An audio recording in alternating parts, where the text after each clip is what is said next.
Your bank is using your money right now without asking. Want to know what for? Here's what they don't tell you in school. Every dollar you responsibly save is being loaned out to make someone else rich. You're getting 0.01% interest. They're getting 6%. That's not a savings account, that's a charity for billionaires. You think you're being smart? You're being farmed. Wait, hold on. Are you saying saving money is bad? I'm saying it's adorable. It's like bringing a knife to a drone strike. Look, saving worked when money was real. But now, every time the Fed hits print, your cash loses value like ice cream in July. You're not building wealth, you're marinating your future in slow decay. Ha ha ha, that's dark, man.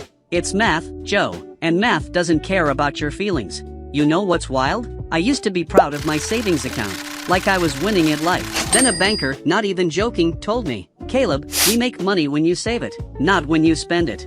That's when I realized I wasn't playing the game, I was the game. Every responsible choice I made was just fuel for their machine. Okay, so what do rich people actually do? They treat money like a misbehaving teenager. They never let it just sit around doing nothing. They don't save it. They deploy it. Businesses that make money while they sleep. Real estate that fights inflation like a bodyguard. Assets that grow when the dollar dies. Rich people don't ask, is this safe? They ask, does this make me more free? So they're just smarter. Nah, they just know something you don't.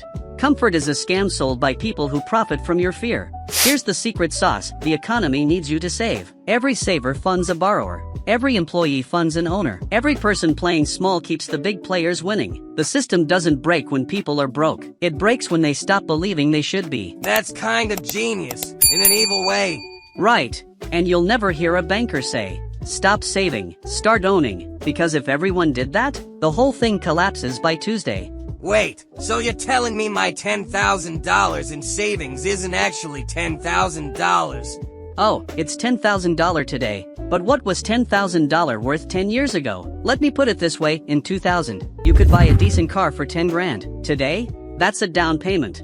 So inflation is just stealing from us? Not stealing, it's more elegant than that. It's dilution. Imagine you're at a party with a pizza. 8 slices, 8 people, everyone gets 1 slice. Then the host cuts each slice in half and invites 8 more people. You still have 1 slice, but now it's half the size. That's messed up. And here's the kicker, the people who own the pizza parlor, they're not eating slices, they own the recipe. While you're arguing over crust, they're opening franchises. You wanna know the real trick? The system wants you in debt, but not the rich kind of debt, the trapped kind. There's a difference. Huge difference. Poor people borrow money to buy things that lose value. Cars, TVs, clothes. Rich people borrow money to buy things that make money. Businesses, buildings, opportunities. One is a weight around your neck, the other is a ladder. So debt isn't bad. Debt is a tool, Joe. A hammer can build a house or break your thumb. The question is, are you using it, or is it using you? Here's what blew my mind: billionaires are often billions in debt. But they're not panicking. You know why? Because their debt is making them more money than it costs. They borrow at 4% to invest in things returning 12%. That's not risky, that's math. So why don't schools teach this? Because schools are designed to create employees, not owners. Think about it, you spend 12 years learning to follow instructions, show up on time, and ask permission to use the bathroom. That's not education, that's training. Okay, but what if someone just wants a simple life? Like, work a good job, save some money, retire at 65. That's the saddest part, Joe. They've convinced you that trading 40 years of your life for a maybe comfortable retirement is reasonable. You're giving them your time, the one thing you can never get back. And for what? A pension that might not exist? A 401k that crashes every decade? So what's the alternative? Build something that doesn't require your time. A business, investments, systems. The goal isn't to retire at 65. It's to make 65 optional. Look, here's the thing about time that nobody talks about. When you're 25, trading time for money feels fine. You've got energy, you've got years. But when you're 45 with kids, a mortgage, and your back hurts, suddenly that secure job feels like a cage with a salary. That hit different. Because it's real. And the worst part? By the time most people realize they're in the cage, they're too scared to leave. Golden handcuffs, Joe, they're still handcuffs. Alright, so let's say someone's watching this right now, and they're convinced. Where do they actually start? You do the money shift. Take whatever you can, $10, $100, $1,000, and put it in something that pays you. A skill that increases your income. A side business selling something people actually need. Real estate, even if it's crowdfunded. Assets that hedge against inflation. The amount doesn't matter. The direction does.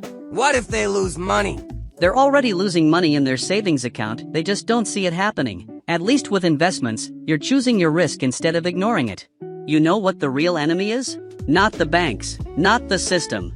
It's fear. Fear keeps you saving when you should be investing. Fear keeps you working when you should be building. Fear keeps you comfortable when you should be growing. But what if people are right to be afraid? What if they actually lose everything? Joe, here's the secret. The people who lost everything are the ones who bet everything on one thing. Diversification isn't boring. It's bulletproof. You don't need to be reckless. You need to be strategic. And let me be clear, I'm not saying burn your savings account tomorrow. I'm saying evolve it. Keep your emergency fund. Keep your safety net. But anything beyond that? That's not safety, that's stagnation. What about people who say, well, my parents did it this way and they were fine? Your parents played a different game with different rules. They bought houses for $40,000 that are now worth $400,000. They got pensions. They had social security they could count on. You're playing the same game with 10 times the cost and half the rewards. So we're just screwed. No, you're adapted. Your parents didn't need to learn about index funds, crypto, or side hustles. You do. Not because you're unlucky, because the game changed and you're smart enough to change with it. Here's the good news though. You have access to opportunities they never dreamed of. You can start a business with a laptop. You can invest in global markets from your phone. You can learn any skill for free on YouTube. The tools are there. The question is, will you use them? So what's the actual first move for someone watching this right now? Take $1, just one, from your savings. Put it into something that grows, an index fund, a business idea, a skill, crypto, I don't care. Then do it again next month, and again. Because here's the truth. If you don't use money like the rich do, money will use you like the system wants. So the next time someone tells you to save for safety, ask yourself, whose safety are you really protecting? Because real safety isn't holding money. It's holding what survives when money doesn't. And maybe stop letting your bank take you on free dates. Exactly. Make them buy you dinner.